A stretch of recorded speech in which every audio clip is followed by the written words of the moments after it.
Yo, welcome back to the Mas Futbol podcast, the number one soccer podcast out of Selva Studios. I'm your host, Ricardo Ulloa, and with me today, Nani. What's up, Nani? Hey, y'all. Happy Saturday. Nice. Well, it's good to have you, Nani. How have you been? I'm doing pretty good. Senior season's coming down to an end.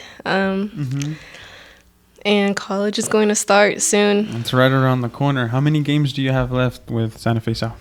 I have two last games. We played Duncan and then Lawton Mac. It's senior night. Oh, senior night on Tuesday? Friday. On Friday? Nice. Well, congratulations to all the seniors, you yourself as well. I'm pretty sure you're really excited about that game, right? Yeah, I'm going to be crying for sure. It's going to be a good night. It's going to be a good night. And also with me, with Nani, I have a guest, special guest. This guy is the current coach of the boys high school team at Cricket Oak, Mat Levenson. What's up, guys? What's up, Matt? How are you? Good. Good to be with you guys. You're gonna want to have the mic really close to yourself. Gotcha. So you might want to hold it, and if you want to stand, I can pass you the stand. Nah, that'll work. Okay. Matt, I appreciate you coming on here Saturday, early in the morning. I know you have a couple club games after this, right? Yeah. Nice. Well, for the people that don't know, can you introduce yourself? Tell me who you are and what you do. Sure. My name is Mat Levenson. I head coach at Cricket Oak High School and coach club on the side. Kind of soccer is my avenue, is my career path. Educator as well at Cricket Oak. There's a whole lot more to it, but that's the cover of the book. That's the cover of the book. Yeah. Well, I met you when you were coaching at Capitol Hill. Yeah. And we were doing, at that time, I was wanting to go to visit many high schools, capture some practice footage and then some game footage. And at that time, I think you were also coaching the boys as well, right? Alongside with Juan? Not Juan. Not Juan. But no, long journey of coaching. So I relocated to Oklahoma City from Tulsa, and when I came to Capitol Hill, I took a step back. I was like, you know what? I don't want to be a head coach anymore. I want to be an assistant coach. Okay. I want to kind of learn, and I'll kind of dive into that a little bit. Okay. But, I coached alongside a guy named Kenny Shell for my first year, shout out to Kenny Shell for giving me a chance. Nice. And also my second and third year was with George Robledo. Okay. Jorge Robledo. Yeah, the current guy at Douglas right now, right? Yeah. Shout out to that guy. AKA Turtle. Turtle? Yeah, we call him Turtle. So. That's funny. Yeah. Well, that's nice to hear. Tell me about how the season is going right now for Cricket Oak. You guys, and then we'll go into a little bit about yourself. It's a good season this year, right? Man, we're having a fantastic year. Everybody called me crazy. For setting our schedule up the way we did, but my logic is that in August I started seeing the boys, seeing how good they were. I saw them in training sessions. I said, man, these guys can really play. We can really challenge them. Sometimes at 3A level you've got a lot of drop off just from different programs. So I said, okay, let's schedule some 5A and 6A juggernauts. Yes. Let's do it. So we started the season really rough. We started the season 2-4. Really? Yeah, 2-4, and then we kind of caught our stride a little bit. Who'd you play? So we played in the beginning of the season. I'm gonna pull it up on my phone while you're saying. Yeah. Oh, yeah. So we played Capitol Hill. Okay. We played Santa Fe South, obviously. Also, we played Lawton MacArthur. We played. I see Stillwater. Yeah. Western Heights. Yeah. John Marshall. Yeah. Capitol Hill. Yeah. So the way that I see this is you started off with 2 wins. Yep. And then went into a streak of not getting wins 4 losses. Yeah. John Marshall, Capitol Hill, Santa Fe South, and MacArthur. And these scores aren't that bad. They're all pretty close games, so they could have gone either way. Oh yeah, they were very tight games. And it was good for us because it tested us. And as a coach, you're trying to figure out pieces. You don't want to peak too early. Yes. And I told the boys that. I said, look, if we drop some games in the beginning of the season, it doesn't mean anything because these games are prepping us for district, prepping us for that long run in May that we want to make. So we dropped a few games in that list, though, that the boys, if they listen to this, they'll be like, yeah, Coach was pretty mad. He's pretty embarrassed about some of those. But it's part of it. We had a few players that were out on injuries, things like that. So there's more to the tale than meets the face on that. Yeah, on that I totally story. agree. Yeah. And I would see why you would do that. You want to set yourself up with hard games. Even though you took those losses, you gained a lot of character from those games. Without a doubt. It's like you probably it's good to get acclimated to those waters, because when you start playing those district games, as we can see now, because you're what, 5-0? Yeah, we're 5-0 in district currently. So it's working out. And that's right. I told the boys, I said, look, I scouted you last year because I heard that the Crooked Oak job was going to come available. And I scouted them last year, and I said, I don't know. They lack – I told them at the beginning of the season, I told them all this. I said, guys, you lack discipline. You lack that ability to, push through adversity and push through all those things. And I said, we're gonna test you. I'm going to test you and see how you respond. And your response is what I'm focused on. I'm not focused so much on the result. I focus more on the response, because if we can be a cohesive unit in late April and early May, then we can be a unit that's going to maybe go for it. It's kind of of like in the NBA. As long as you make it to the playoffs, anything can happen. I'm going to pass you the stand really quick so we can just have that mic real quick. That'll work. So the one thing I liked about the things that you brought up that the team lacked is things that you could have changed really easily. It's something that's in their control. So that's a good start with them. Nani, do you have any questions? Yes. Who is your favorite Southside rival? Oh, my gosh. She started it so early. Wow. I told you she was going to come in with those questions. Wow, fireworks early. Man. So I was at Capitol Hill, and I loved my time at Capitol Hill. Man, that community over there is great. The boys are great. Shout out to those boys. I think I'm going to say Santa Fe South, and not just because I'm talking to you. Santa Fe South was my favorite one, because the guys, they just had – when that game started, the guys' energy was good. Both ways. Yeah, it was good. They were out for war on those games. Like, we could be 0-4, and they just turn up for that game. So that game is different. It's just like bragging rights mean a lot. Yeah, big time. And I heard at your tenure, what was your record against Santa Fe South? Oh, Godinez. This is an unshout out to you. During my tenure at Capitol Hill, I think my record was 4-0, 3-0 against Santa Fe South. Nice. Shout out to the boys. It was all of them. They did the work on the field. I was just the coach and just organizing pieces. So yeah, this is all healthy competition. Yeah, this is the only reason we bring it up, is just because I think this all just elevates the game a little bit more. Oh yeah. A lot of kids are getting motivated listening to their coaches talk about other schools, and hearing that Santa Fe is up there with you is definitely a sign of respect for them. On your part, so. Yeah. The season, what goals do you have this year? I know you guys finished runner-up against Mount St. Mary's. Well, they did last year. Yeah. This year, it's state or bust? Yeah. So, if you walk in our coach's office, and we got up in the right corner of our board, we got 3 goals that are listed. The boys set them. I gave them, full responsibility to set their own goals. First goal was team GPA of 3.0. So we are in the process of that. The next one was district champs. And then obviously the next one is, state title. So, and that's the goal. That's what we're working for these next 2 weeks is training sessions are going to be ramped up, and it's going to be pretty intense the next couple of weeks just to get us prepared. We got to get healthy. We got a lot of injuries, little nicks and bumps to the guys. Nothing major, but something to get them healthy so that they can perform well. So, it sounds like you're taking playoffs very seriously. Yeah, we are. This is, I told the guys, this is it's either time. It's prime time. It's either go time or bust time. So, and it's 2 weeks till playoffs, right? Because you get the last week of games and then a week break. Yeah, and then you start playoffs, right? Right. Yeah, our last game is Tuesday against McLeod. And a lot of our guys that usually come off the bench are probably going to play. So, and that's another thing is if you look at our scores, is as a coach, I got a philosophy that it does me no good to 10-0 a team. Yeah. Because I got players on the bench, got players on the program that, they need to develop. They need to get that game time. There's nothing more than experience that's going to develop you. You can practice all day, but if you never get on the game time, then you never get that moment. That's very true. So, a lot of those guys are going to play, and you look at my scores, and it's because I've won. I've either played guys that don't play a whole lot, or I've mixed the lineup up just to keep things fresh. Yeah. To keep people on their toes, to keep people hungry, to give them a taste. I understand. Yeah. So I just want to be sharpening that axe of all the players and keeping them sharp.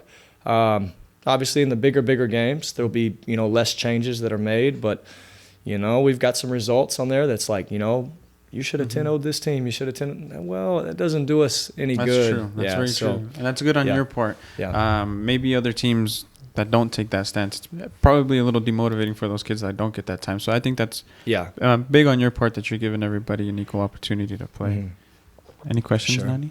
Is there a difference between 5A and 3A, like the competitiveness? No doubt. Yeah. No doubt whatsoever.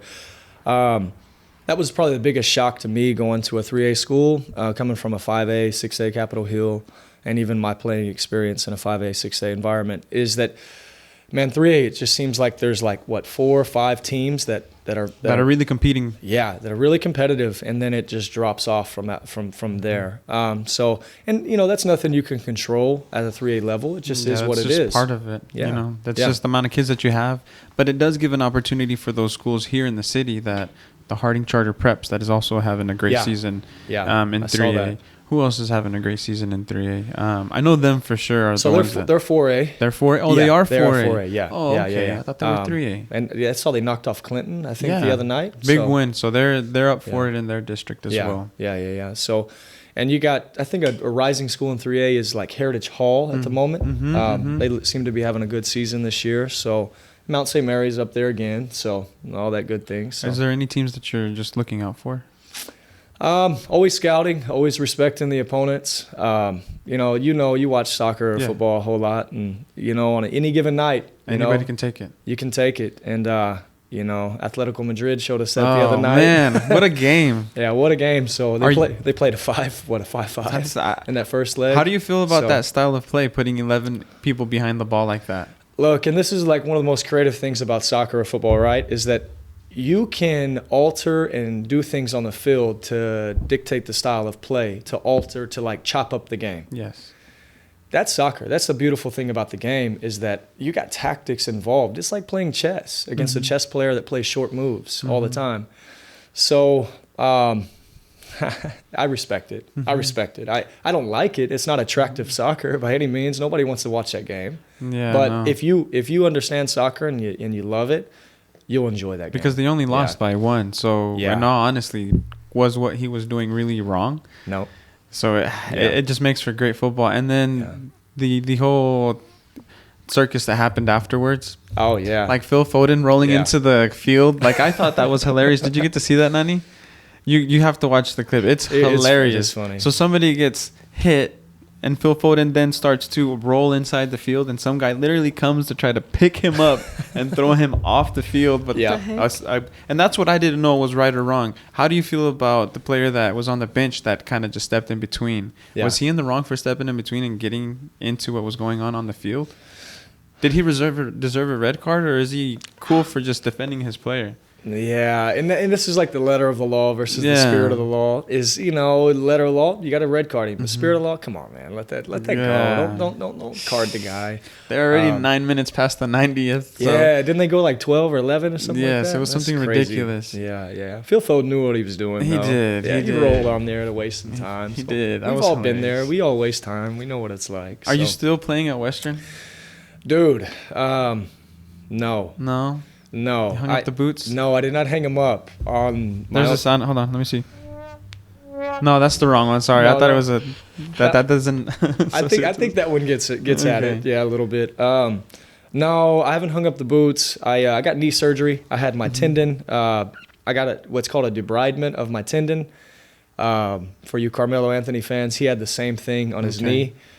So I've been kind of recovering. The other night I tried to play indoor. That's even. I feel like indoor is a little bit more dangerous than outdoor. Dude, I tried to cut on my left, and then my knee just gave out, dude. I was just I felt like one of them old guys out there, and just trying to keep up with them young guys, and it just shot up in pain. And I was like, I looked at the ref. I said, "Dude, blow the whistle. I got to get off." You went left, the knee went right. yeah, something like that. Over 30s? Have you done over 30s yet?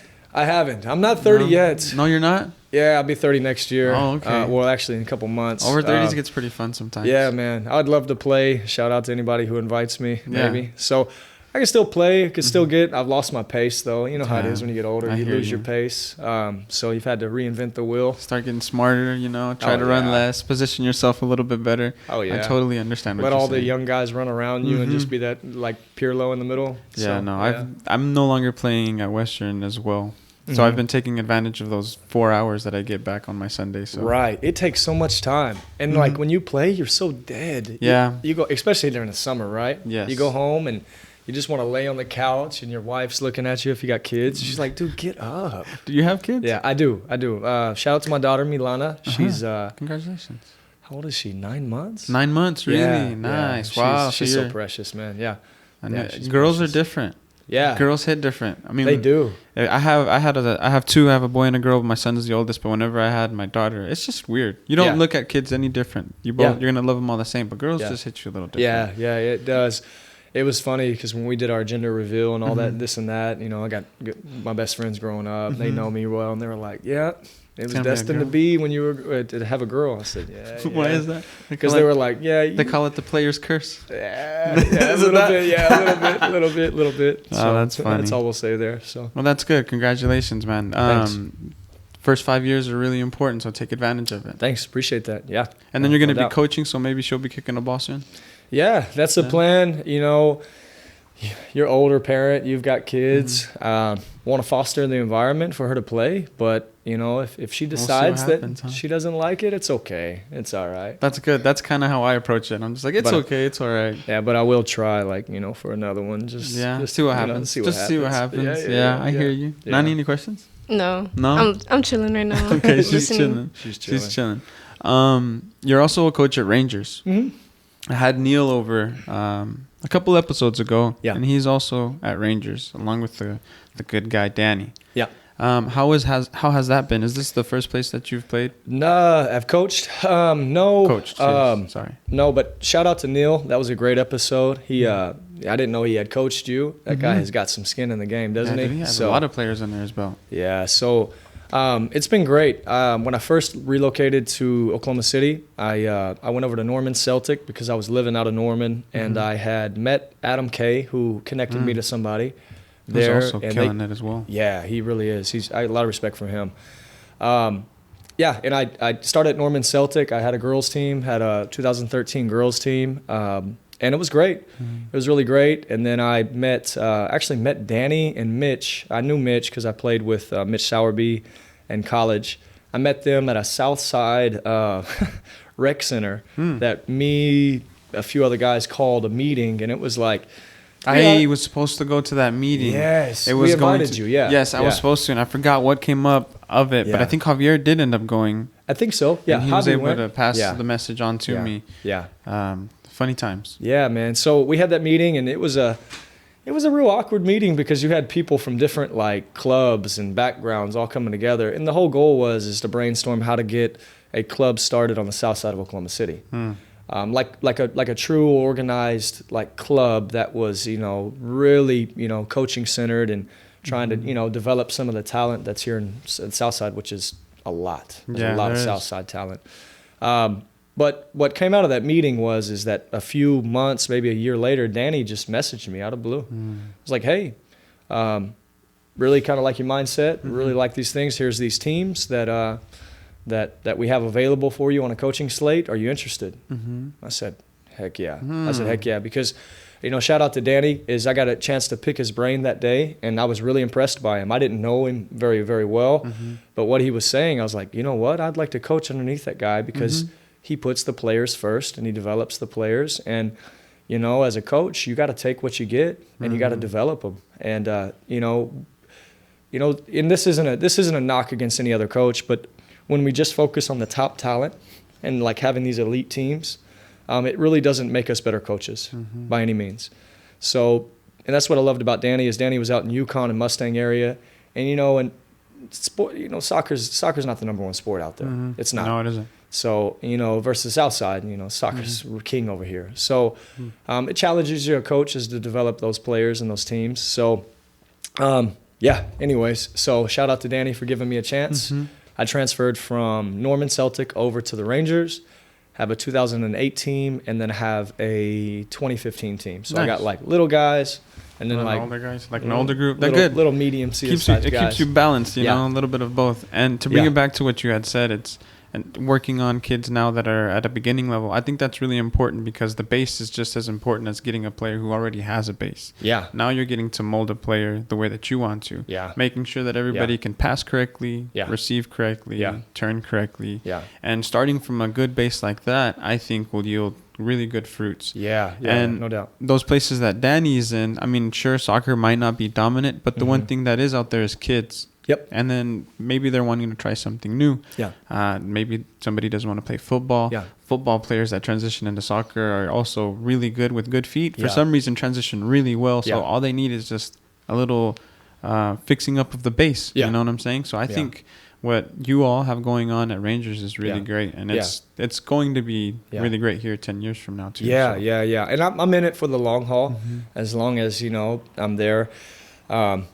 And here in Oklahoma, you know, but, you know, and that's what I love. What you're saying about the young ones is that it gives you a chance to mold them. Sometimes when you get older players, like players that are above 12, 13 years old, they've got habits that are programmed inside of them. It's a good word, habits. Yeah, man. So, and so at the younger age, the ability for them to be creative and learn the proper, like, passing technique, the proper, like, bringing the ball down and playing. Fundamentals, the basics. Yeah, the technical abilities.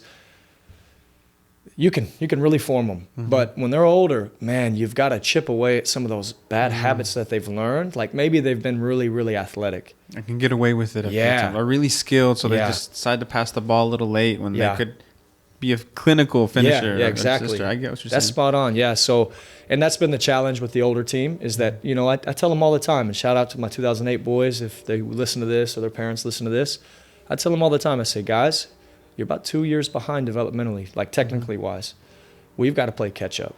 We catch up to the rest of the people. And we've got to, you know, own our skills and own our abilities in order, you know, some of them do want to go play college. I'm honest with them. If you want to go play college, you've got to work at your game. You really got to put in the time. It takes a lot of time. I imagine that she wants to go to college. You've probably put in a lot of time, I imagine. Yeah. She is going to train go on to the college. weekend sometimes. Right on. Tell them where you're going. Tell them what you have going on. Well, so far I've committed to OCU for cross country. Cool. But I'm still waiting on it for soccer season. Oh, I still Keeping see the door myself. open? I still believe in myself. Like, Yeah. I still want that soccer. Scholarship. I still want and I still want to improve on myself for soccer. Like, I know there's more that I can do Heck yeah. than just high school. Because, I mean, high school is like, it holds you back a little bit because they put you in one place, like, for a position. And I know, like, for college, like, I may not be a forward. Maybe I could be a defender. Like, they'll move you around and make you more diverse as a player. That's good good mindset. That's mindset. right. That's Yeah. right. Great Different mindset, challenges. yeah. So, yeah, that also takes dedication, like you had said, time off the field. Yeah. So you're right. It definitely takes that personal time. Yeah. That one-on-one time. I had Abel on last week, and he does a lot of personals, and we had talked about how important it is to do that one-on-one time off the ball. Oh, because yeah. you're not going to get your touches practicing with the 11 2 days a week. That's right. So, That's right. I wanted to ask you, since it's only been 2 schools, right? Capitol Hill and Cricket Oak? No. So a few more? Yeah. So, so this is what propelled me into coaching when I was 22, 23. Okay. I was living in Tulsa. I had went to Rodger State University. Shout out to the Hillcats up there. When I graduated, I decided to take a year off. I was like, you know what? I've been playing soccer for the past 16, 17 straight years. I am fried. I want to get into how you started playing soccer too. Yeah, but I definitely will. Tell me about this right now. So, anyways, this is crazy. I was going to like this small church on the north side of Tulsa, and this church, you know, they were like, "Hey, does anybody know here how to coach soccer?" And I was like, yeah, I can volunteer, you know, and so I volunteered. I know a little bit. Yeah, and you know, the camps were a lot like the Sunrise stuff. You just take the community kids and you just train and play, and you make it really, really fun. That's what I did, and it was during the World Cup of 2014. Okay, perfect. And it was fun. So we did like, you know, whatever country was in there. You know, you got that country and you played and this and that, and I loved it. Yeah. Man, it like reignited a passion. That's for me. Different because there's no money involved. It's all about just having fun, getting the kids, and then once once that became a habit, Yeah. that's hard to put down right Yeah. there. So listen to this. This story gets pretty crazy. Okay. So I'm coaching in this like summer camp. We called it Project 61. Okay. And so it was Project 61, and we're coaching, and then so the summer goes by, and we still do like sports clinics throughout the school year for all these players. Well, there was a high school nearby, like maybe a mile from where we did the camp, and it was called Nathan Hill High School. Nathan Hill High School, they were looking for a soccer coach, right? And this is October, so I meet the boys, and they're like, "Hey, come coach us." And I say, "No." Really? I do not want to coach high school. I do not. I know how much of a headache it is. I don't want to do it. And they're like, come on. I was like, nope, I'm not doing it. I'm going to work. I'm going to work another job. I'm not going to do it. All of a sudden, they threw my name into the bowl to be the head coach. The guy who calls me is a guy named Josh McGee. He was the athletic director at the time. He was my 7th grade basketball coach. Really? Yeah, he was my 7th or 8th grade basketball coach. I don't remember which grade. And I was like, oh, this is weird. Okay, so I went to the interview, and he called me up. It's like, hey, put your application in. So I ended up giving in and putting my application in. I walked in. I was like, Coach McGee? He was like, he named off a couple of names, the guys that played basketball. And I was like, no, I'm none of those guys. I was probably the guy that got cut because I wasn't good at basketball. Yeah. So he was like, I actually do remember you. And it was just weird. So I took that kind of as like a sign. It's an omen to do it. Yeah, as an omen to do it. So I took on the job and coached there for 3 years. Wow. They were a struggling program. I'm trying to compare them to Oklahoma City to give you guys kind of an idea. They were probably like a Dale City. Okay. Yeah. Ooh, okay. So, yeah, you got it? Yeah. So, but they were a very diverse school. They had a little bit of Asian, they had a little bit of white, a little bit of black, and they had about 30% of Latinos. And so I was like, you know what? We can make this work. It's the hodgepodge of cultures and whatnot. We can make this work. So my first year we went like 2-8. It was a hard year because I was a competitive college guy. It's like, man, come on, why can't we get any results? That's the humble year right there. It is. It humbled me, man. I remember Coach McGee having to talk to me after games, like, hey, Levenson, keep your head up, stay with it. Well, the next year I had him from August all the way there, and then we did very well. We went like something like 9-6. Okay. We missed the playoffs by 1 game. Past 500, almost in playoffs. Yep, So you're getting that taste. Okay. And then my 3rd year, we qualified for playoffs for the first time in like 15, 20 years in their school history. And that was really cool to watch the guys celebrate. Yeah. So really was. So at Nathan Hill, it taught me a whole lot about coaching. Started learning how the importance of like planning, the importance of developing relationships with players, the importance of just the whole grind. Like high school, it just seems like it's a grind from like August all the way until May. You think so? I think so. August? If you want to be successful as a high school coach, You have to be full year. you have to be that full school year all the way around because there's an off season that you have to go through. Like if you're 5A and 6A, you're competing against big schools that are in the weight room, that are doing off-season conditioning. 6 hours. Yeah, man. Yeah, all that stuff. So I started learning how to program. And shout out to one of my best friends, Waylon Carroll. He taught me. He got his master's in kinesiology and exercise science. He wrote programs for me. Okay. And we started doing programs and programming and getting these guys, measured results. So, and it made a huge difference. From my first year to my second year, guys were a little bit more explosive. Guys were a little bit more athletic on the field.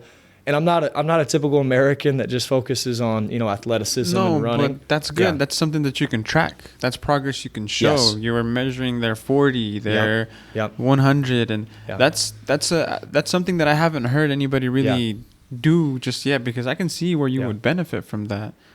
Don't you think, Nani? That'd be tight. Yeah, I agree. Yeah. And we were tracking guys' miles and all this stuff, and we were tracking what they're doing on their squats and things like that. Now we weren't lifting like football players. Nothing crazy, but like just something light. A lot of reps. Yeah. But we were lifting like footballers. Like we were treating it like a youth academy. Yeah. And that's what we were doing. We were trying to get those fast twitch muscles working. Yes. All of those, and it paid off. Not one time, thank God. We didn't have one knee injury while I was there. Good. And I believe that has a lot to do with the off season, of how you train. So yeah, it was just a great time at Nathan Hill. Lots of challenges. Nathan Hill. Lots and lots of challenges. That was, it seemed like you had to be, flexible at every moment because there were lots and lots of challenges. It was a Title I school. Yeah. But I loved it. It was a community that needed all it needed was structure to provide it some success. That's so good. Really do. So That's good. It's probably a good thing that you ran into that type of situation where you had problems that you had to overcome. Because imagine if you went to a school and you just won everything. Yeah. And you weren't put in those uncomfortable situations where you had to grow and learn. Because if you were winning everything, you're not going to change anything. You're just going to put the 11 and let them do their thing. But that's right. Not here. You learned how to do a program. Yep. And all that jazz. Yeah. With that you learned there, are you bringing any of that to Cricket Oak? Considering that the Cricket Oak middle school team is really, really good as well. Yeah. And me, to be frank and candid with you, is I've tried to bring it to Cricket Oak. There's been a lot of probably people don't understand it yet. Yeah. This is what I'll say. I love the players at Cricket Oak. The players are amazing. Shout out to those boys. Shout out to the senior class of 2022. Jaime, Chino, Junior, Miguel, Eddie, Jose Munoz, Carlos Lopez. Shout out to those guys. I love the players. But sometimes the administration that is there, they don't have the progressive mindset to help foster an environment of growth, an environment of success. And sometimes their policies don't match, kind of like they hold you back as a coach a little bit. So, and that's just what I've ran into because, I've had these ideas and I've ran a program before, and stepping into something brand new, maybe I put my foot on the gas too hard. A little bit too hard. And it didn't flow with what Cricket Oak wanted or what they want. That speaks volumes about you, though, that you had this big plan, and it'll take time for people to start seeing it. I can relate, and I'm sure Nani can relate because we came from Dove Science Academy. Oh, is that right? And I feel like that program that we had when I was there and maybe when you were there could have been a lot better than it was, but academics was first. Right. And it took a lot of convincing for us to even get a soccer team going. A lot of holdback. Yeah, a lot of holdback. They even ended the program as well. Wow. Volunteer coaches, the coaches that we had were great. Yeah. They gave their time, but I mean, it's just that's not a place that was fostering, like you had said, championship programs. We just had all-stars. We had great players. We had good people that would come together, and they were really doing it to allow us to play soccer. But never was it a program that would, build players, make them bigger, faster, stronger, like you are. So that's great, though. And this is what I'll say is that if any administrators or any leaders listen to this, one of the things that you have to think about is that for the future that's coming behind the players that are right now, like the senior class, like the juniors, the sophomores, the freshmen, if your policies hold things back, you're going to hold back potential recruiting opportunities. Yeah.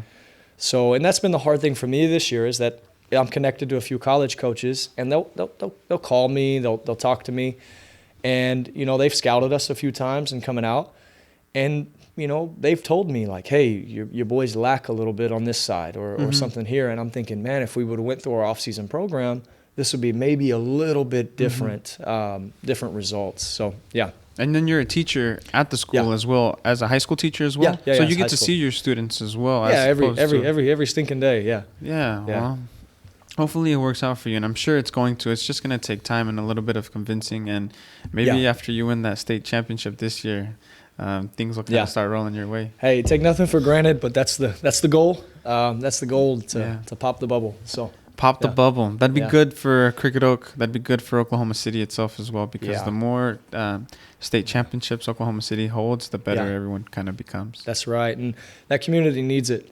I've talked to a lot of former coaches at Cricket Oak, Stevenson, Faden, Roberto Ceballos. Shout out to him. Man, that community has been almost there so much, and they need it. So they need it. They really do. So that'd be good for them. Any questions, Nani? What makes you different from other coaches? I love Nani's questions. I loved. Do you know who Jose Mourinho is? No. Yes. He called himself the special one. He called himself the special one, and I don't feel that way at all. I feel like I'm the normal one in a lot of ways. Just look, I have a plan. I have an idea. It doesn't mean that I know more or know less than other people. It just, whatever environment I'm in, I think one thing that makes me unique is that my ability to be creative. Like if whatever communities I'm coaching in, if they lack, I can figure out a way to be creative with what I have. You know, I take what I have, where I'm at, and I apply it and try to get results. Plain and simple.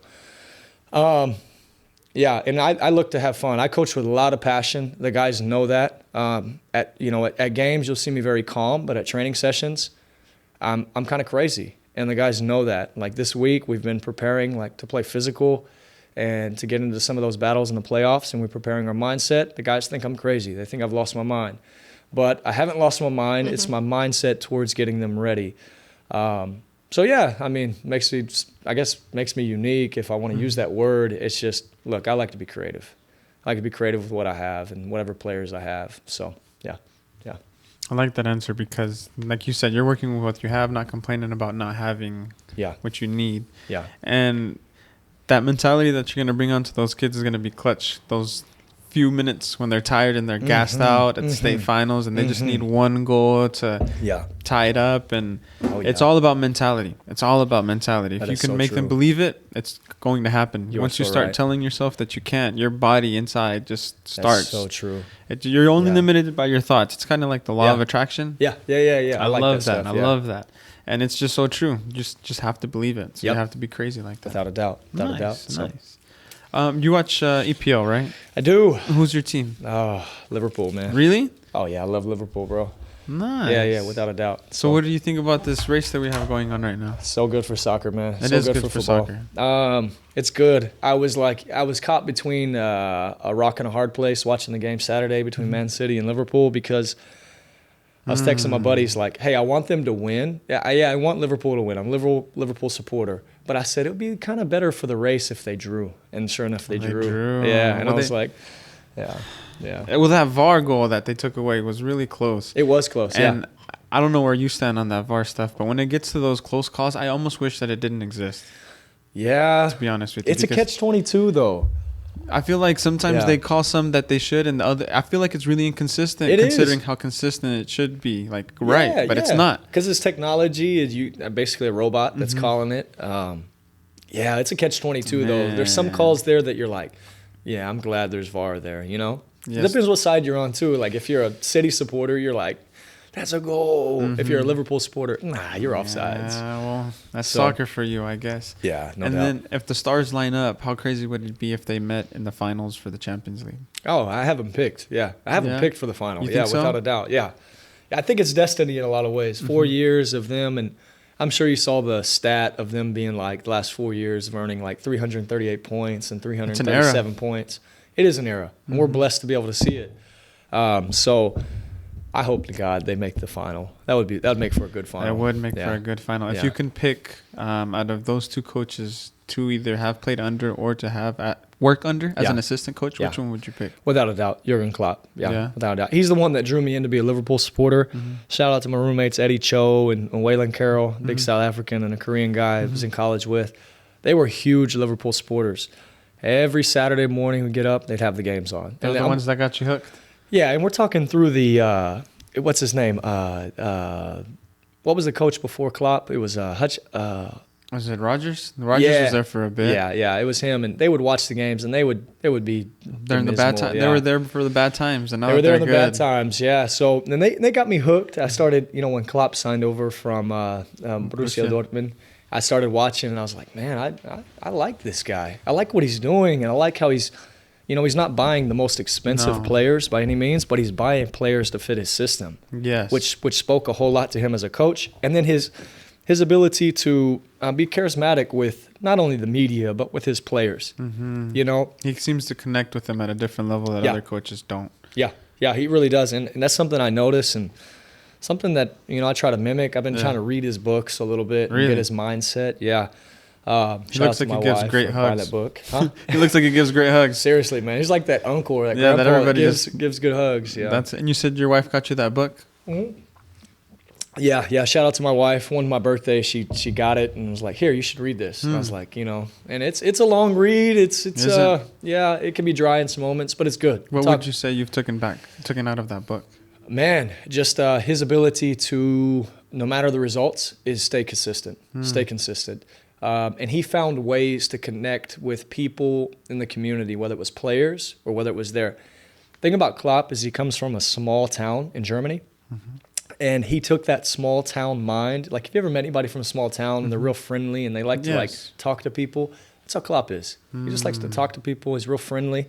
So people, there's like a level of humility that he has. And that's so important because he connects to people and this and that. So yeah, his ability to connect is unbelievable, bar none. So I feel like Oklahoma City is almost like a small town, or we can get away with that. If we had a Klopp here that could build up a nasty energy team. Yeah, that'd be sick. Yeah, would be set. We just need the field and the facilities. It's coming. Yeah. That multi-purpose stadium should be. I think they're planning it, so they haven't really decided where it's going to be.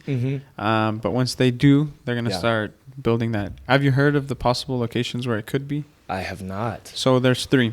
Okay. It could either be on the other side of Harkins, I believe. Okay. It could be Wheeler Park by the Ferris wheel. I see. Or it could be at the old farmers market on 10th.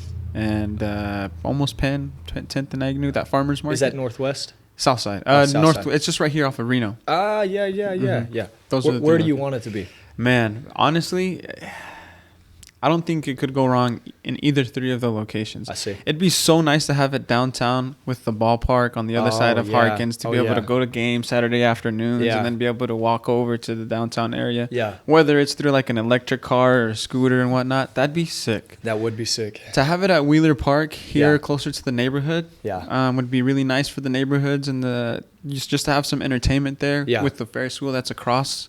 Oh, yeah. That would be amazing as well. Yeah. And if they did it to the farmer's market, I think it would revitalize that farmer's market because it is a cool little niche spot to be kicking it at. They have cool bars. They have the farmer's market there. But it would do a lot for that community. I don't know. I think it'd be Wheeler Park, but I really would love to see it downtown. Yeah. No doubt. So that's cool. Nani, any questions? Okay. How does it feel to build a Southside school? Because, I mean, it is a difference from coming from Tulsa. Yeah. The city. Man, a lot. I've got that question a lot from my students when they first meet me, they get to know me, and they finally ask me like Coach, why is that guy here? Why is this guy here? Because I'm a white man in a Latino community. I get it. I told them this. I said,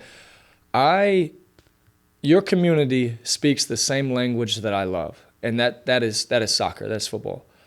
And so you love that, I love that. We're just from different cultures. So we can just form that passion, that shared experience and and just get on with each other and make it worth it. I love the South Side. I love the South Side. Because I can travel anywhere on maybe a weeknight, especially when the weather's good, and I can see people just playing. There's been so many times that when I first moved here, I was like 27, 26. I could just go over to like a futsal court and play with like random people in the community. Or I could go and if my high school guys are, the weather's good, I can go to the downtown court and just watch them play for a bit. And I did that my first couple of years at Capitol Hill. Yeah, man, I love the South Side. My wife's Latina. Shout out to my wife. And so like we get with her family and we watch like the like when they're in town, we watch like the Mexico World Cup qualifiers and her dad's, screaming at the TV, He's one of us, Nani. He's one of us. Yeah, he's screaming. He's like, hey, don't you get the matter, why don't you just go this and this and this. And anyway, so I love the passion the South Side has and the fact that they love the game. Let me give you a good segue. Yeah. Tell me about the first time you went to go play at Western. Oh, man. First time I went to play at Western. Man, shout out to my boy Polo, Magdi. Played. Oh, I know those guys. Yeah. They're good friends with my homie Adil. Yeah, the Africans. Oh, yeah, Russia. Rusio. Yeah. I know those guys as well. Polo hit me up. He saw I moved back to Oklahoma City, and he's like, hey, man, come play with us. Can you still play? I was like, I still got some left in the tank.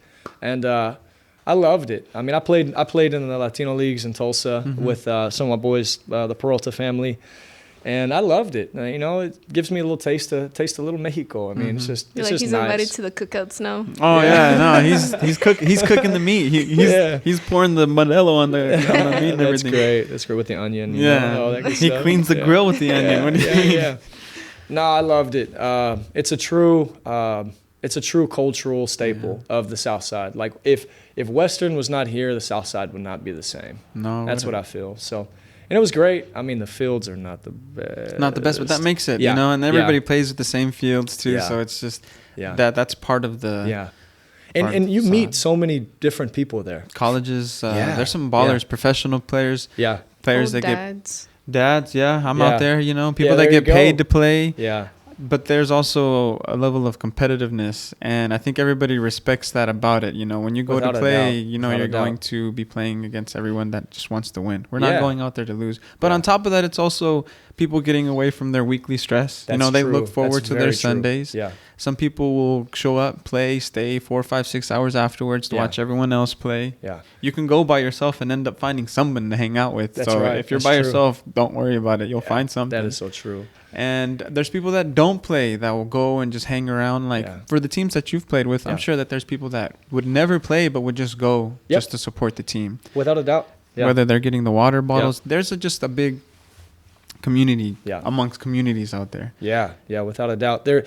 I love just pulling in and Yeah. getting to smell the cooking and getting to just listen to the music and all that good stuff. It's a good time. Yeah. And this is what I say to other cultures. Like if you're not Latino or anything like that, like just go. Just try it. Just experience it, Yeah. and that's what I love about Latino communities. You guys are very welcoming. Mm-hmm. You guys love to share food and share your culture. So Because all we do is eat, huh? yeah, Being good. Yeah. yeah. I was going to say there's nothing like pulling into the field, Uh-huh. rolling your window down, waiting to get to across the field just to see somebody. So you're just rolling with your window down, getting Yeah. hit with the dust, Yeah, watching the highlights as you're driving by. Yeah, It's a heck total vibe. Heck yeah, it is a vibe. It It definitely is a vibe. is. Any questions, Donnie?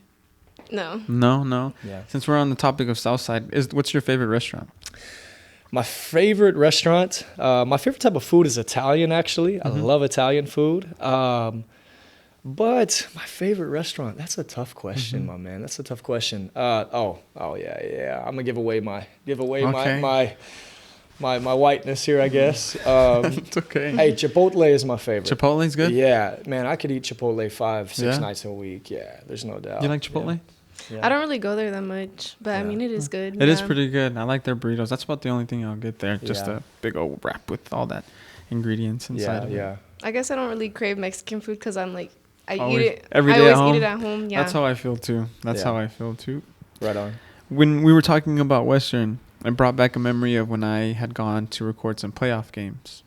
You've played in a couple playoff games at Yeah. Westerns. Talk to me about how the atmosphere changes from a regular season game to these playoffs, because you've played Yeah. finals. Yeah.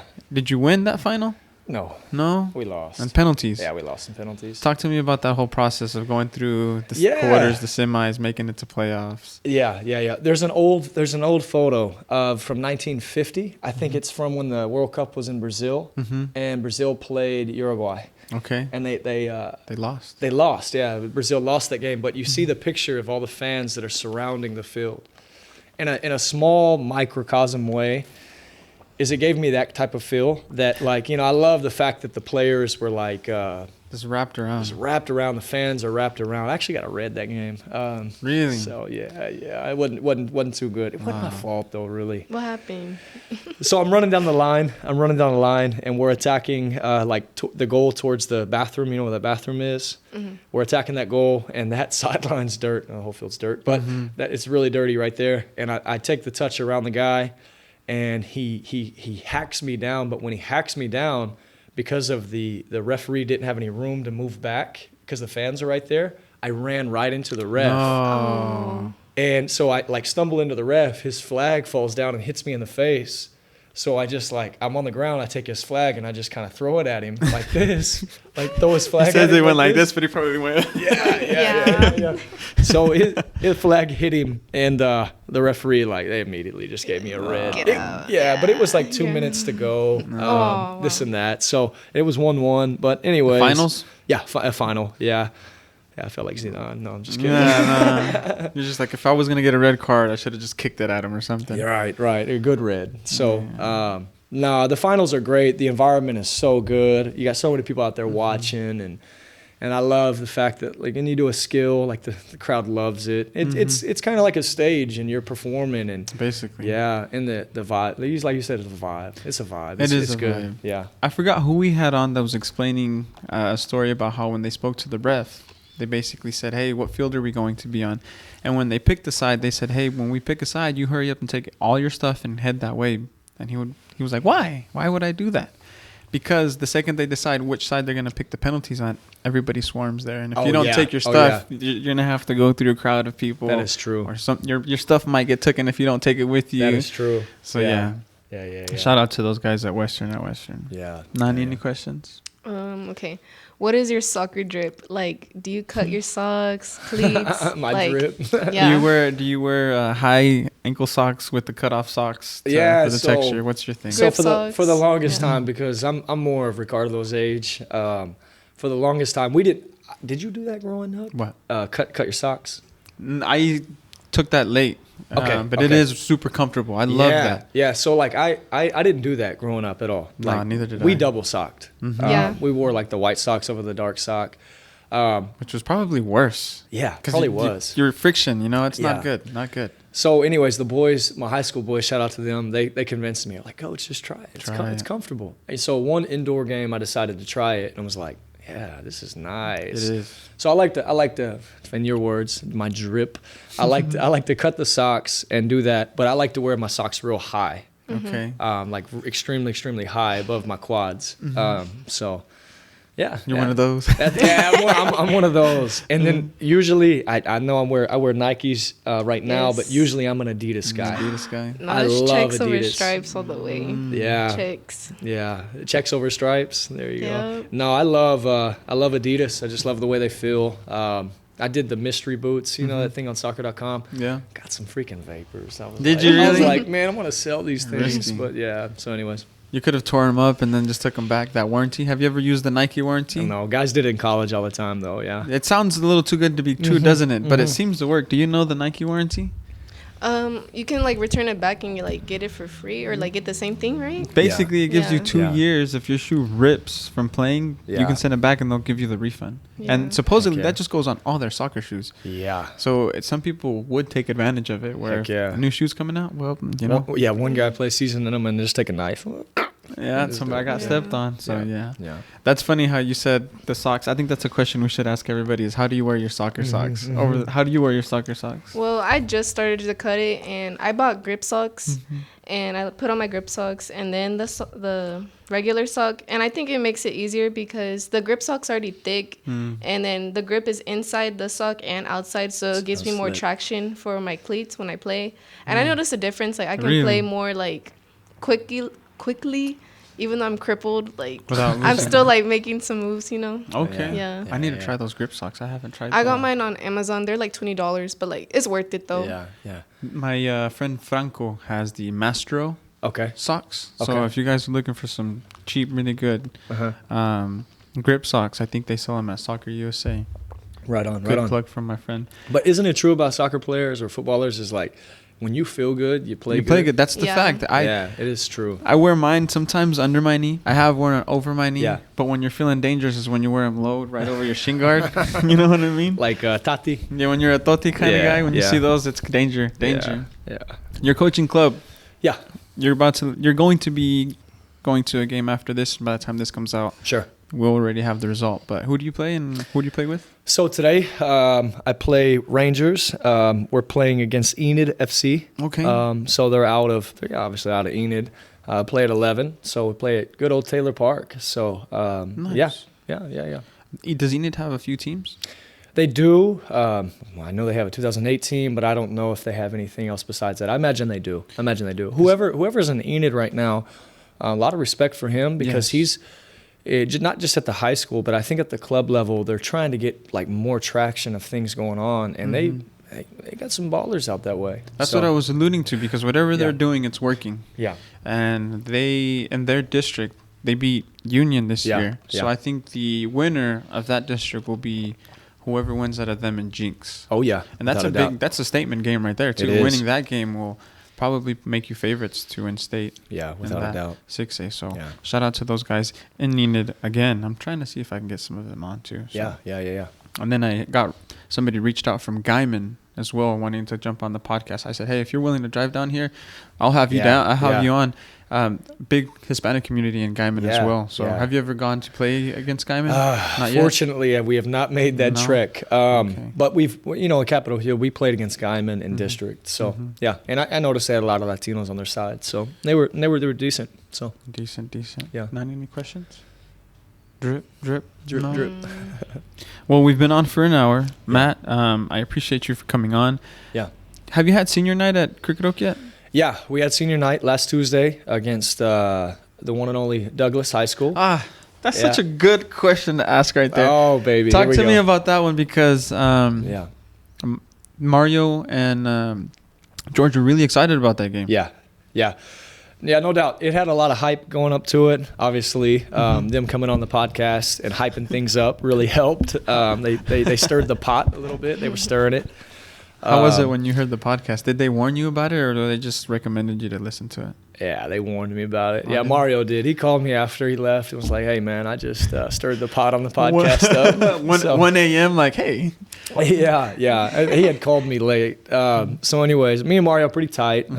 Really respect his family, respect him. So he's the homie. So, anyways, he stirred the pot. So I was sitting in class and on my plan, and a few of the players came in, and I had the podcast playing in my classroom. And they're like, Coach, what are you listening to? I was like, I'm listening to Douglas say that they're going to beat us for the district title. What? Coach, for real? Yeah. That's how it was. Nah, let me listen, Coach. And they were like, wait, Coach, this is an hour and a half. I don't want to listen to this. I was like, nah, fast forward it to this part right here. And so they recorded the audio clip, and then right before we played, the Monday before we played, like some of the guys were still listening to it, and they were like, Coach, can you believe this? I was like, so, it was unfortunate though that Mario, he actually had a death in his family. He wasn't able to make it, and I heard George took over. Yeah, he did. George did a great job, but we, out of respect to Mario and out of respect to George, we kept things respectable. Of course. It was all healthy. Yeah. And at the end of the day, I think it just made it a little bit more. It made it fun for the kids to have that kind of rivalry. And I'm pretty sure you on this side was, putting that good energy to use instead of making it negative. Yeah, 100%. We never want players to go out there and be dirty or hurt any kids, because they got lives. They got lives to live. But the boys did want me to like put all the guns out and say like, all right, let's go smash these guys 10-0. And I said, no, we're not doing that. We're not going to do that. So we had some of the guys who, like seniors, that we actually had a manager that was playing center back. Okay. Jose Munoz. It was a great experience for him. He came off the field so happy. He was just like so happy to play and so happy to be there. Carlos Lopez, who doesn't play, he playing as a right back the whole game, did well. Our freshman goalkeeper came in and played against him. So it was good though. And there was a mutual respect between programs, because we did a combined practice. Where cool. Like Mario ran a few drills and trained. I ran a few drills and trained, and then we like mixed up the squads and like scrimmage, That's and things. Yeah. So we had known some of the players. So like one of the right backs named Demetrius was taking a throw in, and all the guys were like, "Hey, your shoes are untied," or "Hey, man, your shorts are loose," or something. That. So it was real healthy, and Mario's doing a fantastic job, and George. They they're taking nothing and making something. Yes. And that shows a lot of respect to them. It shows a lot of hard work, because it's not easy. No. You have to go through. I'm sure you remember the time at Dove. You got to go through them hard first couple of seasons in order to get some type of traction and some type of success. So, without a doubt. So. Shout out to those guys. That's awesome that your kids took it to that level and started just listening to some were going to sleep, playing that over and over again. There has to be a way we can imitate that to get everybody that involved and that kind of, hyped up like that. So that's really cool that your kids took it that way. You guys are doing a great job on your media and releasing all that stuff. Is like it's clean, it's good. What I mean clean is like it's like easy on the eyes and it's like nice, So well, I say everyone is doing a good job. All the schools are really good about taking that upon themselves and putting out that content now. Oh yeah, I think they're taking it more serious. Yeah, and I was thinking the other day, how cool it'd be if we can put together like a magazine where we can just take all these pictures that we have on Instagram and put them on a paper form. Yeah. But then the distribution, and all that jazz. So online is working perfectly. But that was just something I had thought about. This is just an idea. I don't know, throwing it out there. You guys should connect with Vipe. Vipe? Do you remember what Vipe was? Yes, they do the magazine for the high school sports. Connect with them. They might ask you to be a sponsor, and you guys might have a little influence. I don't know. It's just an idea. That's not a bad idea because they are already doing it. So that'd be a cool collab. That's not a bad idea. I had never thought about that. Yeah, because they send out coaches something at the beginning of the year that you have to fill out all this information and stuff, and it really gets your team exposure if your coach does it. So that's good. That's kind of like pre-production work. If I were to send a mass email out to all the high school coaches where they can send me a profile. Okay. I'm taking notes. I'm taking notes. Sounds like a good idea. Sure, man. Level up. Every high school year we're trying to go level up a little bit more, cover a lot more, and I think this year as well in the fall we're going to try to take a bigger step into covering a lot more of the college games as well. Because what other colleges did you go play at? Did you went to Northern or? So I went to I graduated high school, and then I went to where did you graduate high school? Let's back up. Where did you start playing soccer? Okay, where did I start? So big shout out to my dad. My dad, he got me started at 5 years old. Really? And he had relocated from California back to Oklahoma City. And then Oklahoma City, he moved to Lawton. Met my mom, and then, it all happened there. So, and then we had little Matt. Yeah, I had little Matt. So, and I started playing at 5. I started picking the flowers and running around. And then about when I was 6 or 7, it started to get more serious. Okay. Started to gain a little bit more skills, started to be more an advanced player. I just continued to play for the school teams. I didn't play any club. There was in Lawton. Yeah, there was no club. There was no anything like that. The only thing that I did was organized was go to like a thing called British soccer camp. And there were some like English guys, like Great Britain guys that would come over. And they would do these soccer camps. And they were good coaches. And they would do these camps and they were fun. Kind of gave you a little taste. Fun. Yeah, I like that. And so you had like young kids, like 6-year-olds, all the way up to high school age. So like, being a little kid and looking up to the high school guys was so cool because you're there and you're like, man, that guy is so cool and so good. It's going to be me one day. Yeah, exactly. So did that. And then when I got into my middle school years is when I started playing club. We had a club there. It was called Lawton United. Big shout out to Lawton. I thank Lawton for a lot. There's a lot of people that they'll be ashamed or they'll have like some embarrassment of like where they're from and when they're from small places, but don't, because that small place makes you who you are. It really does. So I got my grittiness from Lawton. And without a doubt, you got to be gritty to be from that place, man. There's two high schools in Lawton, right? There's 3. 3? Okay. Yeah, there's 3. So it's Lawton High, Lawton MacArthur, and Lawton Eisenhower. Okay. Yeah, so MacArthur. Yeah, so we I started playing club, and I was privileged enough to play for this German guy. He was Lawton brings a lot of internationals that come over because of the military base. And his name was Norbit, and he had a son named Tomas. Really? And he coached us club for, I think, 2 seasons. I probably learned more than I've ever learned playing underneath him. He made us develop technically at sessions. You show up to sessions, and if you've never worked technically, it's boring. But then you start to love it, and you're like, wait a minute, this is getting me a little better. And he started giving us like introducing positional play of like, hey, if you're playing this position, these are the qualities and the attributes that you should have. But he had his German accent, and he would come to practice with his like real high shorts, and he had like a mustache like this. So he was a character, wasn't he? Like a handlebar mustache. Oh yeah, he was a character and a half. This is your version of Klopp as a kid. I guess. I guess. Hilarious. And he was a fantastic guy. His son was a baller, man. So. We actually played OPL, and we finished, I think, first or second when we were under 14s. And we played, That's accomplishment right there. yeah. It was big time for Lawton, especially. So we played club and we learned a whole lot. And then as we got older, he moved away. Sad. Yeah. But a guy named Marcus Williams, big shout out to Marcus Williams. He's actually the head coach for Lawton Mac. Okay. He came back after playing at USAO, and he coached us high school guys. He did the first thing. For the first time in Lawton's history, really, or maybe not Lawton's history, but in the immediate history that I knew of, he was the first coach to take Lawton Eisenhower, Lawton High, and Lawton Mac and combine a club team. Oh, We hated each other. really? Yeah, there was rivalries. I'm talking like we couldn't stand each other. I think that still Yeah. goes on today.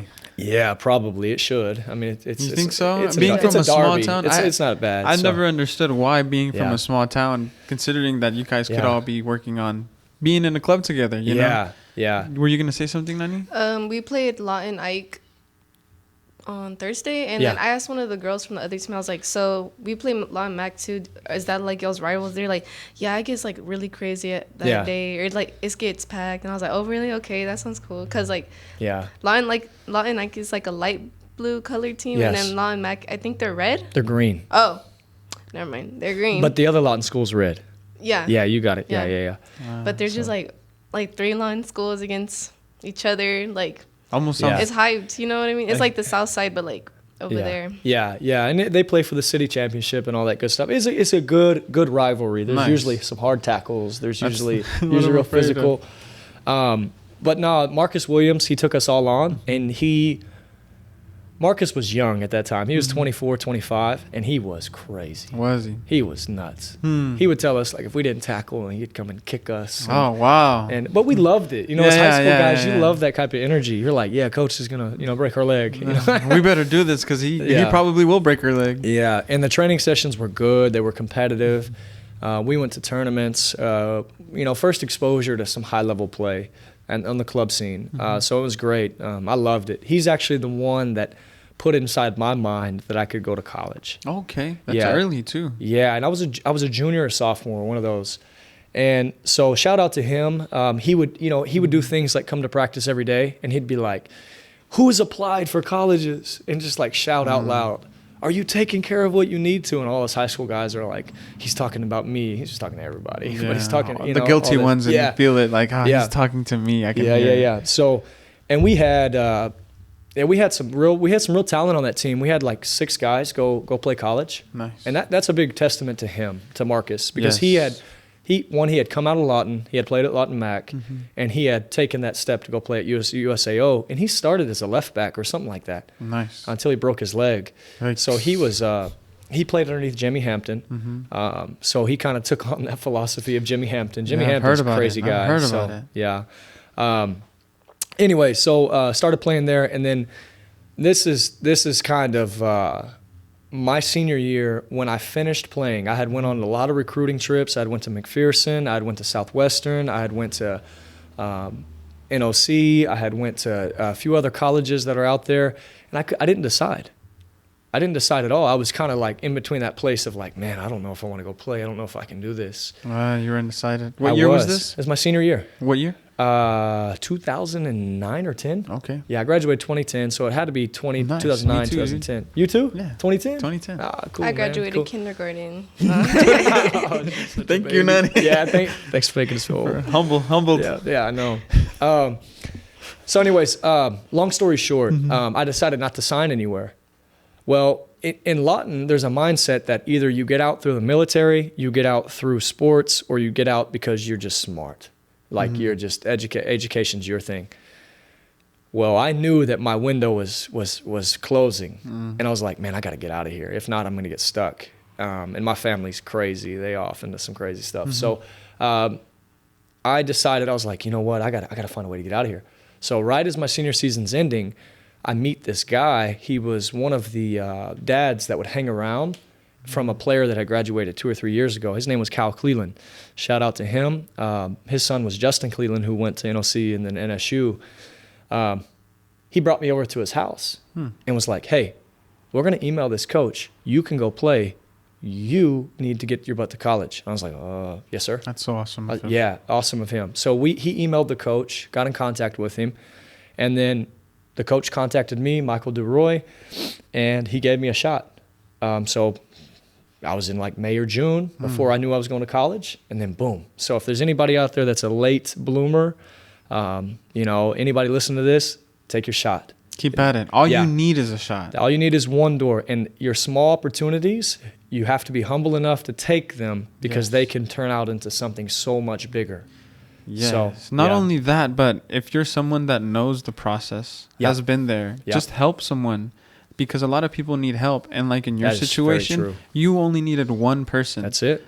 One email. Yep. Your one shot, and Yep. that. If you've been there, just help somebody out. That's That's kind of right. like why we do this, why we ask coaches how the recruiting process goes. Yeah. Because if we can help at least one person, Yep. that's more than enough. But It if is. you've done there, shout out to that guy that helped you, because who knows where you'd be if Yeah. he didn't just. There's no doubt. It's Shoot like the that ripple email. effect.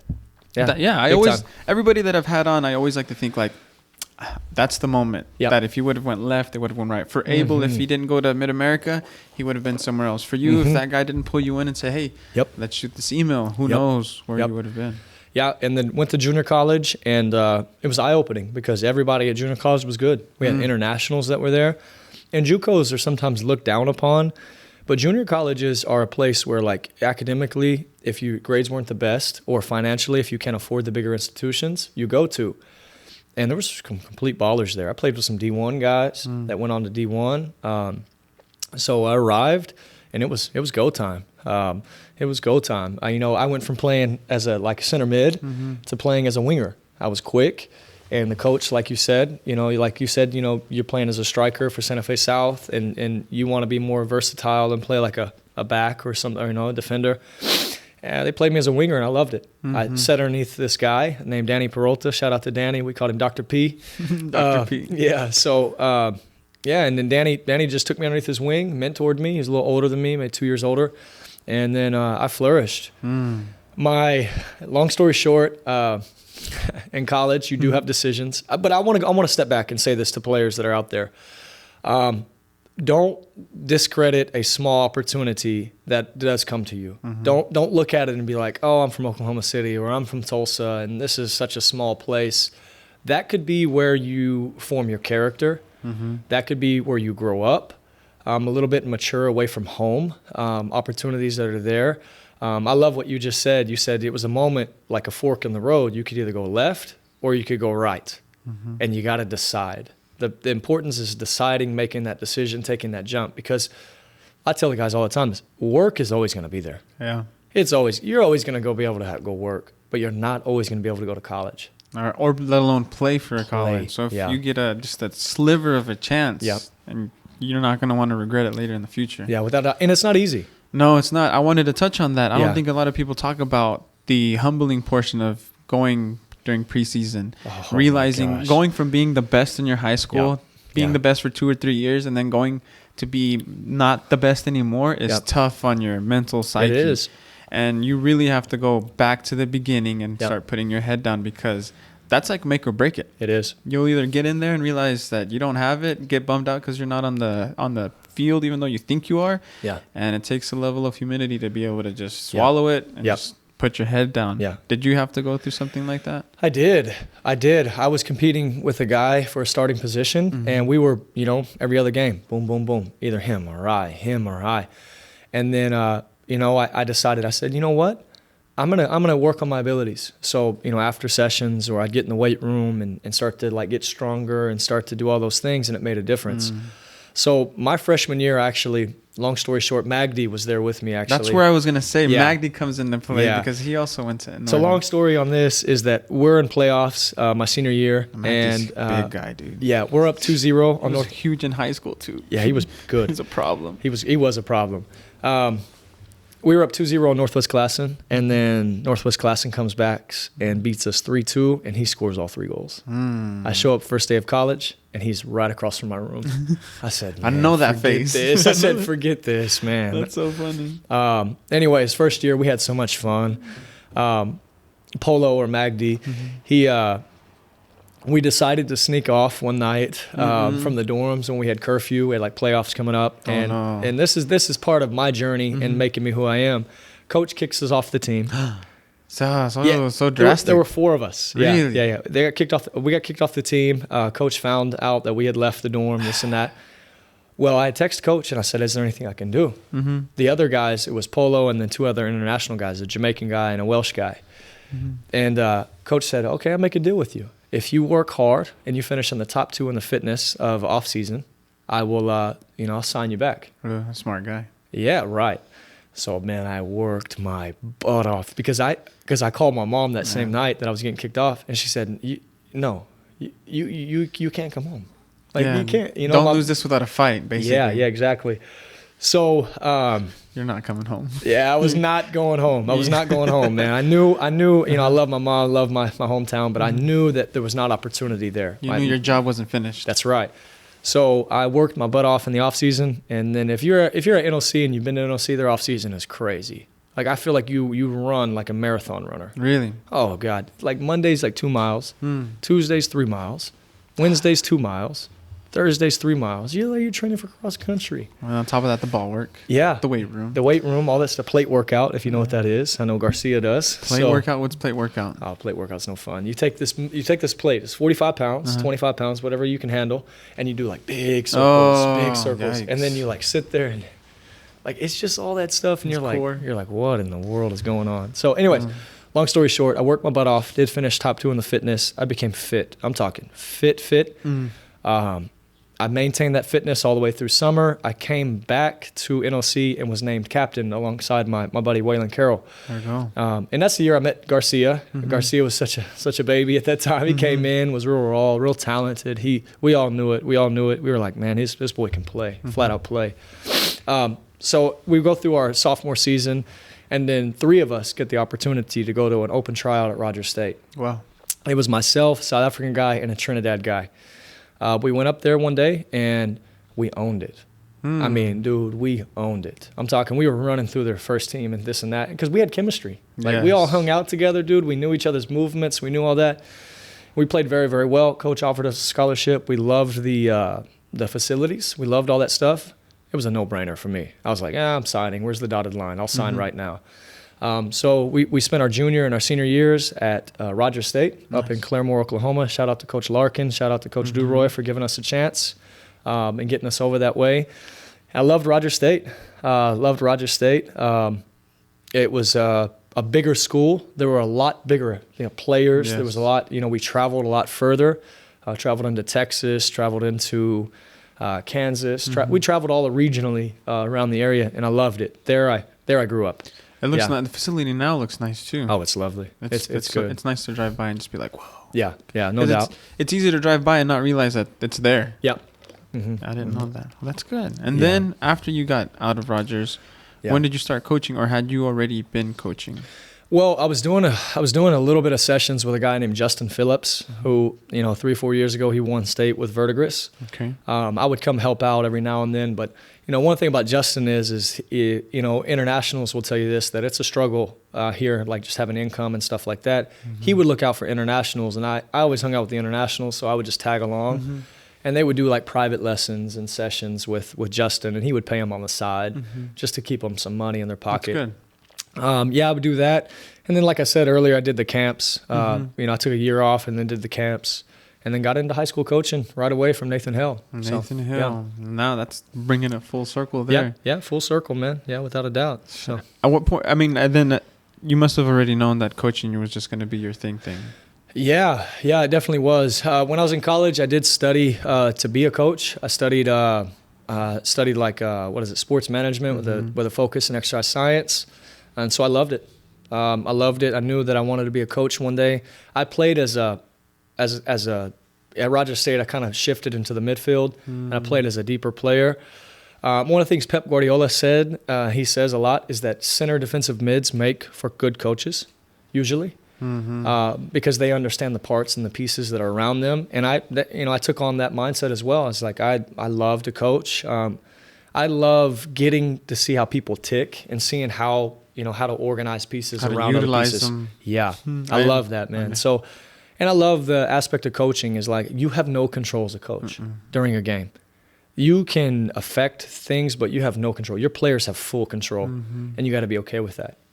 You have to be. I mentioned that to Paulo the other day because his season hasn't been the way he's wanted it to go at Bishop. Sure. And we got into this conversation about things that go on during the games, and I basically said that once the game starts, there really isn't much coaching that you can do. No. Everything that you've done to prepare them for that moment is the coaching that you do. That's right. You're just there to motivate and just to manage a little bit, just to organize a little bit. But by the time the whistle gets blown, as a coach, there's nothing you can really change. Yeah. It's all, like you said, in the player's hands. So I totally agree. Yeah. And you can make small little impacts on the game, like information. Like you'll call a player over to the half line and say, hey, this is what I'm seeing. I need you to adjust here. Or you can make changes. But when it comes to like completely like taking control, you can't do it. Not like you can in a training session. And what Grandiola said about the CDM is true, because when you're a CDM, you're kind of like the director. You're just making sure everybody is in the correct space to be able to defend without needing to defend. And push up here, and there's a guy to your right, and you're just turning around to make sure your back line's where you need it to be. Yeah, without a doubt. Is that your preferred position as a CDM? Yeah. I love sitting in the middle, and this and that. It's good. I was a guy that was energetic though, so I would run I'd cover so much ground. Sometimes, I'd cover too much, and the coach would be like, hey, sit, relax. But I love that position because you just get a feel for the game, and you get in a nice rhythm, and you can really impact the game and really take it by the hold. Considering when you play CDM now, knowing that you don't run like you used to, are you surprised at the amount of energy you would put out, considering how effective you can be without running as much? No, without a doubt. You look at Busquets. Yes. Busquets doesn't cover the amount of ground that some of these other players cover, and he impacts the game so well. And he's so simple, such a simple player. Soccer at its highest level is super simple. Isn't it? Super simple. It is. Did you see it's the hardest thing to do, though. LA Galaxy 15-year-old that kind of became a little viral on his game during Manchester United? Yeah, man, I didn't see. I hadn't watched the video, but I was scrolling. I saw it. Yeah, I just didn't click on it. The kid has some highlights against Manchester United. Joke. And supposedly he has a contract. Once he turns 18, he's going to be Man City's. Wow. It's wild, isn't it? Yeah, that's crazy. It's wild. Nani, do you have any questions? Was there any pregame ritual or like a song you'd be like, oh, this is my song, like before the game? Like you'd listen to it? Good question. For you as a player and I guess as a coach as well. For me as a player, man, I'm taking me back a little bit to college a little bit. Back to that mentality. Yeah, I was the type of guy in the locker room like at Rodger State, I remember me and a Serbian guy named Danko. We butted heads a lot because the way that he warmed up for games was completely different than me. What would he do? He was real loose and would joke around, and I was more of like the stoic, like I'm gonna be quiet. I'm gonna process what I need to, listen to my music. Locker room personalities. Then you got others that walk in with the boom box. Yeah. All that jazz, have to be dancing. Yeah, right on. Yeah, so I got into house music a lot in college. I love me some good house music, man. Same. Yeah. So I would listen to house music. 2010 was a good house music era too. Yeah, it sure was, wasn't it? Yeah. Now I'm thinking about the house music in 2011, 2012, the camps, all that jazz. But not to stray away from your story. Continue. Yeah. No, that's good stuff, man. I love that music as well. I just do that. My pregame ritual was just chilling out, thinking about what I need to do. And I would watch highlight videos a whole lot. And my favorite player growing up was Kaká. And so I would watch videos of Kaká. Like, he could run with the ball like no other when he was at AC Milan. Seems like he'd run faster with the ball than without it. Wouldn't he, though? I love that. That's what I would do. I sit back and listen to some good rap as well and some good house music, and I just chill out. So, and think about that. Me and Danko, with the Serbian guy, we'd butt heads because he'd be like, man, stop being so serious, man. And I was like, listen up. Like, whatever. What are your pregame rituals? So usually I pass around the Celsius. I'm like, hey, the Celsius, that's right. The Celsius. That's true. And then they always got music playing. So like, I just usually record. I usually record myself like dancing and stuff to get myself hyped. Get a couple TikToks going. Yeah. Like I like to get the team hyped or like get myself hyped so I could feel chill and like relax when I play. Like I usually try not to like get too nervous because when I get nervous I kind of like play bad. Yeah. So I try to like act like, oh, I'm not playing. Like And then I get in. Then it gets me more calm to play. Yeah. It's weird. Yeah, but I understand. Yeah, it's so cool because every player's got their own thing. Yes. Yeah. You know, like you want to be loose and relaxed. Other players want to be like all serious and ready for war. Ready for war is the right word because Yeah. when I get ready, I really enjoy the ritual of putting my gear on. Oh, yeah. Putting my socks on. Like right shin guard, putting my left shin guards on, tapping it, stretching. She's like, whoa, wait. It's kind of weird, but it's like taking that moment right before the game. Is Yeah. I'll sit by myself, kind of like you do, Yeah. and just Yeah. make sure that my leg feels good. Kind of like really internalize and then mentally just be mindful of everything. Put my cleats on, tie my shoes, Yeah. see how they feel on the Oh, yeah. at the Western field. Get some touches by myself. I love to juggle, Yeah. run a little bit with the ball, and then Oh, yeah. It's a beautiful thing. My senior year, I was taking nutrition, and this is a weird one. So I would take this much. I would take like this much coffee. I'd take like 2 ounces of coffee, Really? like black coffee, and I'd drink it right before I played. It made me focus, and then my nutrition teacher was writing like a dissertation on the effects of caffeine and athletic performance. Yeah. So I was like, I'll be one of your stunt dummies, and I did it, and I loved it. Did you? Yeah, I would never drink more than about that much though. Coffee makes my stomach run. At halftime, I'd have to go to the restroom or something. Yeah. I definitely had to pee, but not the other one. So I know people that take Red Bulls Yeah, before a game. I can't It's do like Jimmy that. Vardy would smash a couple before a game at Leicester. I don't doubt that. So rituals, but rituals are important They are. because they get you into that mindset, and it's kind of like Yeah. a trigger. Oh, you know, yeah. Oh, yeah. Getting ready to go into battle. So Without a doubt. as a coach, do you have any rituals? Not really. Yes, I do actually. I don't listen to music as a coach before I play. One thing I do though is I always go off by myself a little bit. I go through my lineup. I go through the changes that I'm going to make, and I go through our objectives. I give the guys objectives before every game, and we always try to accomplish those objectives. And that's what I do.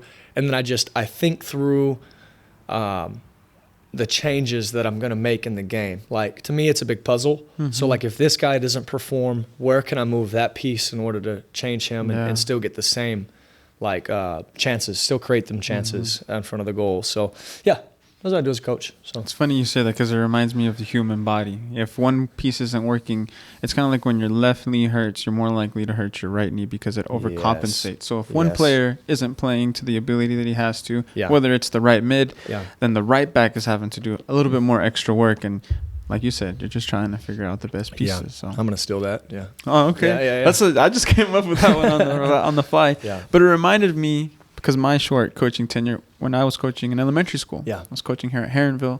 We ended up winning all city, and they went undefeated. But when you're coaching a young team like that, the only thing that I would really make them do is I would work on some, skills a little bit, but I would really just have them practice. Yeah, man. Because what I would do is I would I wouldn't even tell them how to stand. I'd just let kids play, and I'd see that kid likes to play forward, that kid likes to play defense. Yeah. Then you have those little kids that are just bulldogs that just get stuck into tackles with no fear, even though they're like the smallest kids.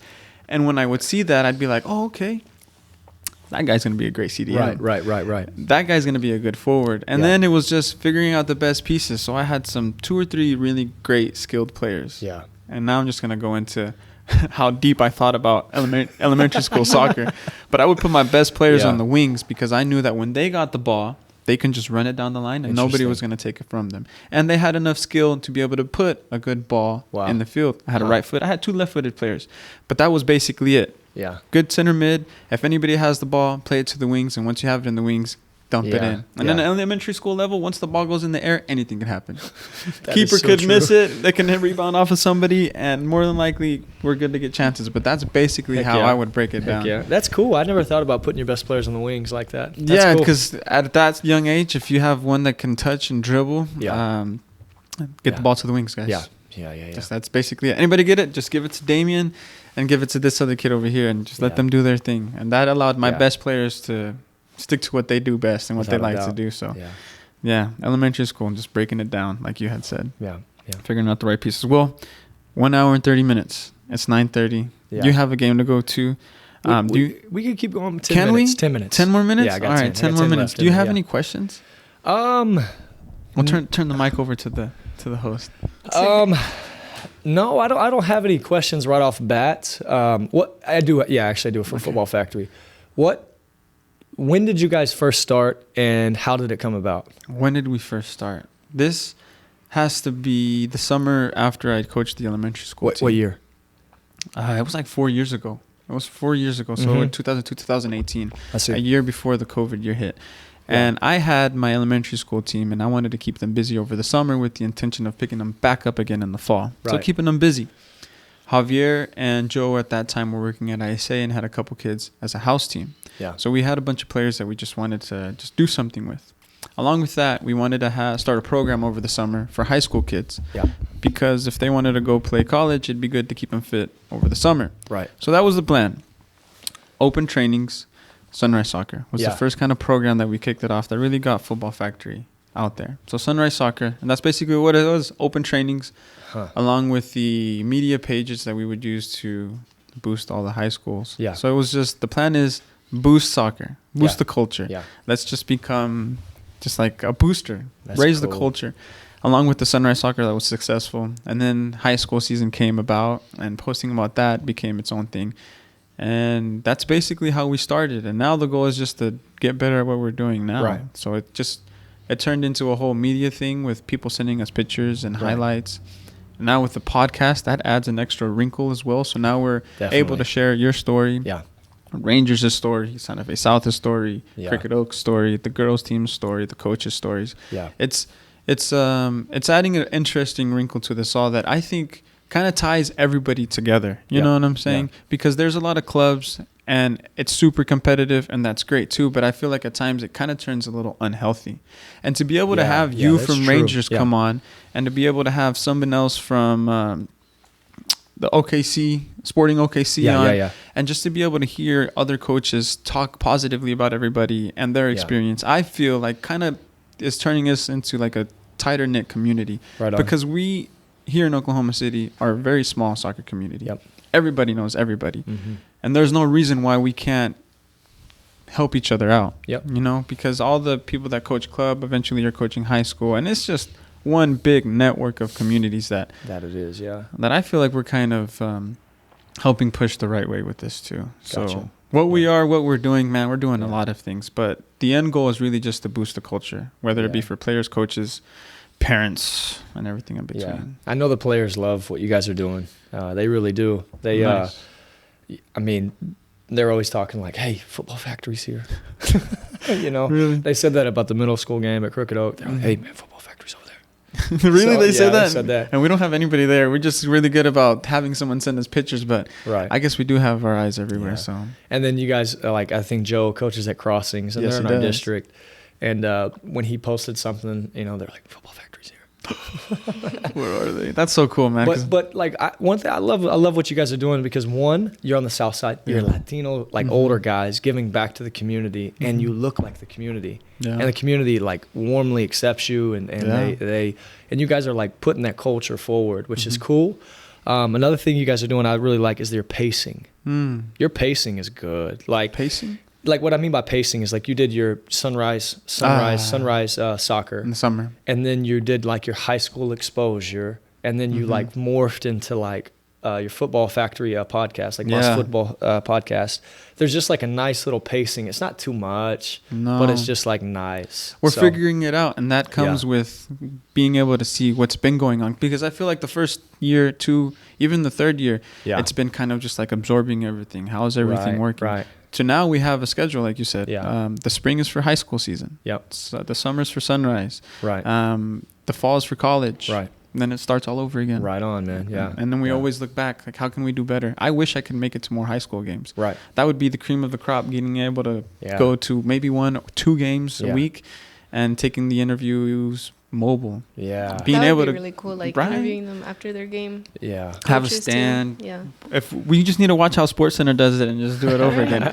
But it takes time and money, and my babies are small, so I really value that time being without at home. a doubt. And you should, yeah. Like I said, the first 5 years are crucial, so that's why we're here at 5 a.m. No, 8 a.m. this morning on a Saturday, or Monday nights at 9 p.m. When you told me 8 a.m., I said, "Oh God, that's gonna be a struggle for me to get there." But no, it's cool though. It's cool, man. So, and I get it because you got to squeeze it in. Yeah, so, we got to squeeze it in. So I appreciate everyone that's been giving us the good vibes. We're gonna try to improve And I'm always open to learning how we can do our job better. What do you think? Like, what could we do?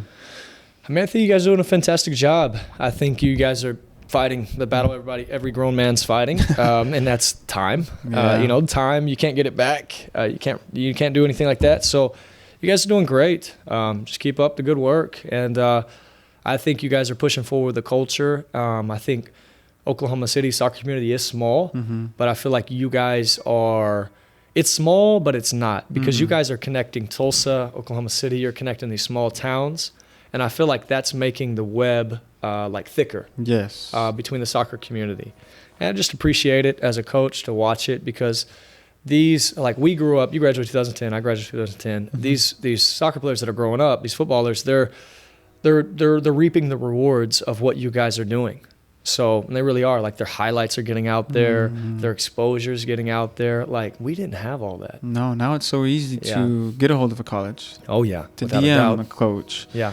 If you're wondering if there's a high school with a page, jump on our page and just filter through it for a little bit. Without a Everyone doubt. has a page, has a Twitter. So you're right. It's 2022, man. And it looks like you guys are being like, just like you're if they send it to you, you send it out. Basically. Yeah, basically. And you guys don't like, we give this team a favorite or this and that. No, you guys are neutral, and you guys are just all about pushing the game forward. You'd be surprised, though, man. Some people do think that there is some favoritism, when in reality, I take days off. So I'll post one or two, and then once I have the job, you know. But it takes, if I've posted everything that I had seen, it would take 3 or 4 hours a day. Oh my gosh, yeah. I get pings. And then your wife's like, "Why are you on your phone?" Yes, Yeah. yes. It always gets busy on game days, like Tuesdays, Thursdays, and Fridays. No doubt. Usually. Yeah. That's the most one I usually post. Everybody posts pre-game, after the game, it's next game. So that's 3 per account. Yeah. But I love it. It's motivating. It's good to keep up with. You know, everybody's getting their name out there. Yeah. The one thing that I love that I've been doing too is, if you like one of our pictures or you recently follow us, I'll tap on your account to see if you have a soccer picture. And if you do, I'll just share it to put it out there so I have everybody seeing it. So it's turning into something big that kind of just, it's getting out of our hands. Right on. That's good. Yeah. That's good though, man. Yeah, no doubt. So I appreciate that question. Nani, do you have any questions for Mateo? No? I can't think of any. No. I think we might have exceeded our 10 minutes. Yeah. Matt, I appreciate you for coming on. Yeah. I want to wish you the best of luck this year. Yep. Hopefully we see you guys with that championship. Yeah. That's So all those Cricket Oak boys, you guys, step it up. This is prime time to the seniors that are going to be playing their last season. Yep. Your next game could be your last game, so why not make it the best one? Yeah, without a doubt. And before I leave, just give a shout out to my wife, Brenda. She holds it down for me. She allows me to do what I do.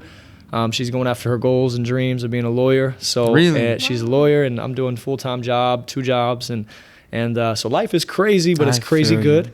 We're blessed. Yeah, we are blessed. And shout out to Crooked Oak, to the players, freshmen all the way through seniors. Love those guys, and we're gonna accomplish history this year, and we are going to go after it with everything we got. We're gonna leave everything on the table. Yes. And where the chips fall is where the chips fall, and hopefully we're holding up that state title. But more importantly, hope those kids enjoy the journey. So enjoy the journey. Hopefully next time I speak to you, it'll be with the ring on your finger, or with that championship right here in front of us. Yeah, we'll see. Okay, I do actually have someone to shout out to. Okay. I want to give a shout out to Victor Felix Loya. Yes. It's been a year since he's passed away. He has made a big impact and legacy to his Northwest Classen team, the girls too, and also his friends and family, because it is a really bad tragedy what has happened to him. Yeah. And his legacy will forever live on. For real, it will. He did leave a positive impact. He touched a lot of people. It was a young soul. So yeah, no doubt. A baller. There was definitely a lot of things left undone for that kid. But hopefully we can all take that and take it as a positive and a learned lesson. Yep, no doubt. So thank you for that, Nani. Thank you. Yes. And we'll end it with that, guys. If you've listened to this far, I appreciate you guys for tuning in. This has been episode 28 of the Mas Futbol podcast. Peace.